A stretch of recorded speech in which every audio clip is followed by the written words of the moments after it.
News Kannada ವಾಹಿನಿಗೆ ಸ್ವಾಗತ. ಬಸನಗೌಡ ಪಾಟೀಲ ಯತ್ನಾಳ್ ದಲಿತ ವಿರೋಧಿ ಹೇಳಿಕೆ ಖಂಡಿಸಿ ಇವತ್ತು ಬೆಳಗಾವಿಯ ಚೆನ್ನಮ್ಮ ಸರ್ಕಲ್ನಲ್ಲಿ ಯುವ ಕರ್ನಾಟಕ ಭೀಮಸೇನೆ ಯುವ ಶಕ್ತಿ ಸಂಘಟನೆ ವತಿಯಿಂದ ಪ್ರತಿಭಟನೆ ನಡೆಯಿತು.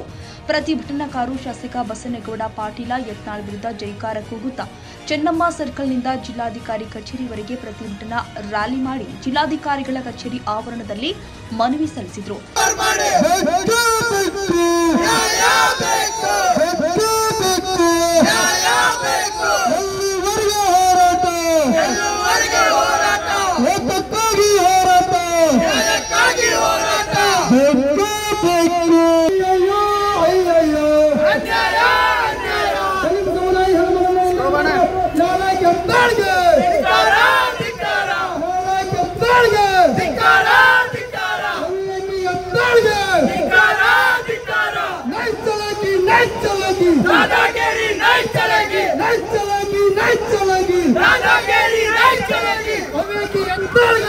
ಈ ಸಂದರ್ಭದಲ್ಲಿ ಮಾತನಾಡಿದ ಯುವ ಕರ್ನಾಟಕ ಭೀಮಸೇನೆ ಯುವ ಶಕ್ತಿ ಸಂಘಟನೆ ರಾಜ್ಯಾಧ್ಯಕ್ಷರು ಆದ ಪ್ರವೀಣ ಆರ್ ಮಾದ್ರ ಅವರು ವಿಜಯಪುರ ಶಾಸಕರು ಆದ ಬಸನಗೌಡ ಪಾಟೀಲ ಯತ್ನಾಳ್ ಪದೇ ಪದೇ ಹಿಂದೂ ಮತ್ತು ಅಲ್ಪಸಂಖ್ಯಾತರ ಭಾವೈಕ್ಯತೆಗೆ ಧಕ್ಕೆ ಉಂಟು ಮಾಡೋದು ಇವನ ಹವ್ಯಾಸವಾಗಿದೆ.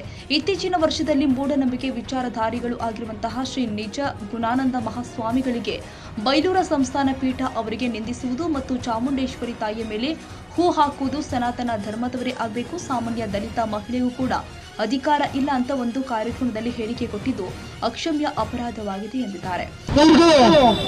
ಮೊದಲನೇದಾಗಿ ಬಸವ ಡಾಕ್ಟರ್ ಬಾಬಾ ಸಾಹೇಬ್ ಅಂಬೇಡ್ಕರ್ ಪಾದಗಳಿಗೆ ನಮಸ್ಕರಿಸುತ್ತಾ ಇವತ್ತು ಬೆಳಗಾವಿ ಜಿಲ್ಲೆ ಬೆಳಗಾವಿ ನಗರದಲ್ಲಿ ಏನು ದಲಿತ ವಿರೋಧಿ ಅಲ್ಪಸಂಖ್ಯಾತರ ವಿರೋಧಿ ಹಿಂದೂ ದೇಶದಲ್ಲಿ ಭಾವೈಕ್ಯತೆ ಸವಾರದಂತೆ ಎಲ್ಲರೂ ಕೂಡಿದ್ದಾರೆ. ಆದ್ರೆ ಕೆಲವು ಕರ್ನಾಟಕ ರಾಜ್ಯದಲ್ಲಿ ನಮ್ಮ ರಾಜ್ಯದ ದುರ್ದೈವ ಅಂತ ಅನಿಸುತ್ತೆ. ನಮ್ಮ ಬಿಜಾಪುರ ಶಾಸಕ ಬಸನಗೌಡ ಆ ಪದೇ ಪದೇ ಜಾತಿಗಳಲ್ಲಿ ಬೆಂಕಿ ಹಚ್ಚಿ ಕೆಲಸ ಮಾಡುತ್ತೆ.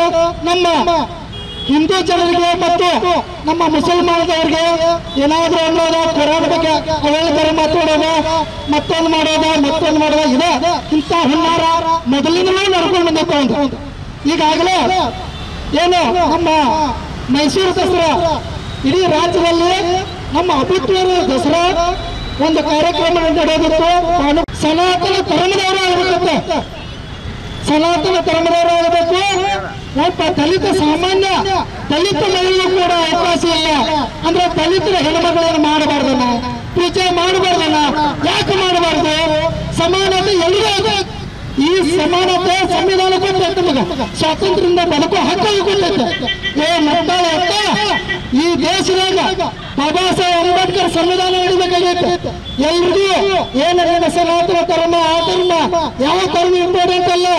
ಇಲ್ಲಿ ಹಿಂದೂ ಧರ್ಮ ಹಿಂದೂ ರಾಷ್ಟ್ರ ಆಗಬೇಕು ನೀವು ಹೇಳ್ತಿಲ್ಲ, ನಾನು ಹೇಳ್ತೇನೆ, ನಮ್ಮ ಸಂಘಟನೆಯವರು ಹೇಳ್ತಾರೆ ಇದು ಭೀಮ ರಾಷ್ಟ್ರ ಆಗಬೇಕು, ಸಂವಿಧಾನ ರಾಷ್ಟ್ರ ಆಗಬೇಕು. ಅದಕ್ಕೆ ನಿನಗೆ ಎಚ್ಚರಿಕೆ ಕೊಡ್ತಾ ಇದ್ರು ಮಗನ, ನೀ ಏನಾದ್ರು ಎಲ್ಲ ಮತ್ತೆ ಬಾಲ ಬೆಚ್ಚಿದಂದ್ರೆ ಮೊನ್ನೆ ನಮ್ಮ ಪೂಜ್ಯ ಮಹಾಗುರು ವಿಶ್ವ ಬಸವಣ್ಣವರ ಬಗ್ಗೆನೂ ಕೂಡ ಲಿಂಗಾಯತ ಧರ್ಮವನ್ನು ಸ್ಥಾಪಿಸಿಲ್ಲ ಅಂತ ಹೇಳ್ತಾ ನಿಂದು ಮತ್ತೆ ನೀ ಸ್ಥಾಪಿಸಿ ಈ ಮಗನ. ಅದಕ್ಕೆ ನೀನು ಇನ್ನು ಏನಾದ್ರೂ ಮಾತಾಡಿದ್ರೆ ನಿನ್ನ ನಾವ ಯುವ ಕರ್ನಾಟಕ ಭೀಮಸೇನೆ ಸಂಘಟನೆ ಎಲ್ಲ ಪದಾಧಿಕಾರಿ ನಿನ್ನ ಮನೆಗೆ ಮುತ್ತಿಗೆ ಹಾಕಿ ನಿನ್ನ ತಲೆ ಬೋಸಿ ನಾಮ ಹಾಕಿ ಮೆರವಣಿಗೆ ಮಾಡುವಂತ ಕೆಲಸ ನಾವು ಭೀಮ ಸೈನಿಕರು ಮಾಡ್ತಾ ನಿನಗೆ ಎಚ್ಚರಿಕೆ ಕೊಡ್ತಾ ಇದ್ದೇವೆ. ಮತ್ತೆ ಈಗಾಗಲೇ ನಾವು ಗೌರವಾನ್ವಿತ ನಮ್ಮ ಡಾಕ್ಟರ್ ಜಿ ಪರಮೇಶ್ವರ್ ಒಂದು ವಿನಂತಿ ಮಾಡ್ಕೊಳ್ತಾನೆ. ಗೃಹ ಇಲಾಖೆ ಅವ್ರ ಕಡೆ ಐತಿ. ಈಗಾಗಲೇ ಸುಮಾರು 72 ಪ್ರಕರಣವನ್ನು ನಡೆದಾವೆ, ಆದರೂ ಕೂಡ ಅವ್ರು ಯಾರು ಬಂಧನ ಮಾಡ್ತಾ ಇಲ್ಲ. ಅದಕ್ಕಾಗಿ ನಮ್ಮ ದಲಿತ ಸಮುದಾಯ ಹೆಣ್ಮಗಳಿಗೆ ನಿಂದನೆ ಮಾಡುವ ಅಟ್ರಾಸಿಟಿ ಪ್ರಕರಣ ದಾಖಲಾಗೈತಿ, ಆದರೂ ಕೂಡ ಅವನು ಬಂಧನ ಆಗಿಲ್ಲ. ತಾವು ಕೂಡ ಸೋಮೋಟೋ ಪ್ರಕರಣ ದಾಖಲು ಮಾಡಿ ಅವನ ರಾಜ್ಯದಿಂದ ಗಡಿಪಾರು ಮಾಡಬೇಕಂತ ಯುವ ಕರ್ನಾಟಕ ಭೀಮಸೇನೆಯಿಂದ ಒತ್ತಾಯ ಮಾಡ್ತೇನೆ. ಏನು ಮಾನ್ಯ ಡಾಕ್ಟರ್ ಜಿ ಪರಮೇಶ್ವರ್ ಅವರಿಗೆ ಗೃಹ ಮಂತ್ರಿಗಳು ಕರ್ನಾಟಕ ಸರ್ಕಾರ ಅವ್ರಿಗೆ ಏನು ವಿನಂತಿ ಮಾಡ್ಕೊಳ್ತಾ ಇದ್ದಾರೆ ಅಂದ್ರೆ, ನಮ್ಮ ಕರ್ನಾಟಕ ರಾಜ್ಯದಲ್ಲಿ ವಿಜಯಪುರ ಶಾಸಕರಾದಂಥ ಬಸವನಗೌಡ ಯತ್ನಾಳ್ ಪಾಟೀಲ್ ಅವರು ಏನು ಪದೇ ಪದೇ ತಮ್ಮ ನಾಲಿಗೆಯನ್ನು ಹರಿಬಿಡುವಂಥ ಕೆಲಸಗಳನ್ನ ಮಾಡ್ತಾ ಇದ್ದಾರೆ. ಈಗಾಗಲೇ ಅಲ್ಪಸಂಖ್ಯಾತರು ಮತ್ತು ಹಿಂದುಳಿದ ವರ್ಗಗಳ ಬಗ್ಗೆ, ಹಿಂದೂ ಮತ್ತು ಮುಸ್ಲಿಂ ಧರ್ಮದ ಬಗ್ಗೆ ಈಗಾಗಲೇ ಅವರಿಗೆ ಅವಹೇಳನಕಾರಿ ಮಾತನಾಡೋದು, ಇದೇ ರೀತಿ ಅವನ ದುಷ್ಕೃತ್ಯ ಮಾಡ್ಕೊಳ್ತಾ ಬಂದಿದ್ದಾನೆ. ಮತ್ತು ಈಗಾಗಲೇ ಈಗ ದಲಿತ ಸಮುದಾಯದ ಹೆಣ್ಮಗಳಿಗೂ ಕೂಡ ಮೈಸೂರು ದಸರಾ ವಿಚಾರವಾಗಿ ಒಬ್ಬ ಸಾಮಾನ್ಯ ದಲಿತ ಮಹಿಳೆಗೂ ಕೂಡ ಸನಾತನ ಧರ್ಮದವರೇ ಹೂ ಹಾಕಬೇಕು, ಚಾಮುಂಡೇಶ್ವರಿಗೆ ಹೂ ಹಾಕಬೇಕು, ಸಾಮಾನ್ಯ ದಲಿತ ಮಹಿಳೆಗೂ ಕೂಡ ಅವಕಾಶ ಇಲ್ಲ ಅಂತ ಯಥೇಚ್ಛವಾಗಿ ಮಾತಾಡೋದು. ಮತ್ತು ಇದರಿಂದ ನಮ್ಮ ದಲಿತ ಸಮುದಾಯಕ್ಕೆ ಅನ್ಯಾಯ ಆಗಿದ್ದು ಮತ್ತು ದಲಿತ ಸಮುದಾಯ ಹೆಣ್ಣುಮಗಳಿಗೆ ನೋವುಂಟು ಮಾಡೈತಿ. ಇಡೀ ದಲಿತ ಸಮುದಾಯದ ಕ್ಷಮೆ ಕೇಳಬೇಕು. ಮತ್ತು ಈಗಾಗಲೇ ಬಸವಣ್ಣವ್ರ ಬಗ್ಗೆ ಕೂಡ ಕೆಲವೊಂದು ಅವಹೇಳನಕಾರಿ ಮಾತಾಡಿದ ಇಂಥ ವ್ಯಕ್ತಿಯನ್ನ ಸುಮಾರು 72 ಪ್ರಕರಣ ಇವನ ಮೇಲೆ ಇದ್ರೂ ಕೂಡ ಇವನು ಯಾರೂ ಕೂಡ ಬಂಧಿಸ್ತಾ ಇಲ್ಲ. ಹಾಗಾಗಿ ಮಾನ್ಯ ಗೃಹ ಮಂತ್ರಿಗಳು ಇವನ ಮೇಲೆ ಸೋಮೋಟೋ ಪ್ರಕರಣ ದಾಖಲಿಸಿ ಮತ್ತು ಈಗಾಗಲೇ ಅಟ್ರಾಸಿಟಿ ಪ್ರಕರಣ ದಾಖಲಾದ್ರೂ ಕೂಡ ಅವನು ಬಂಧಿಸಿಲ್ಲ.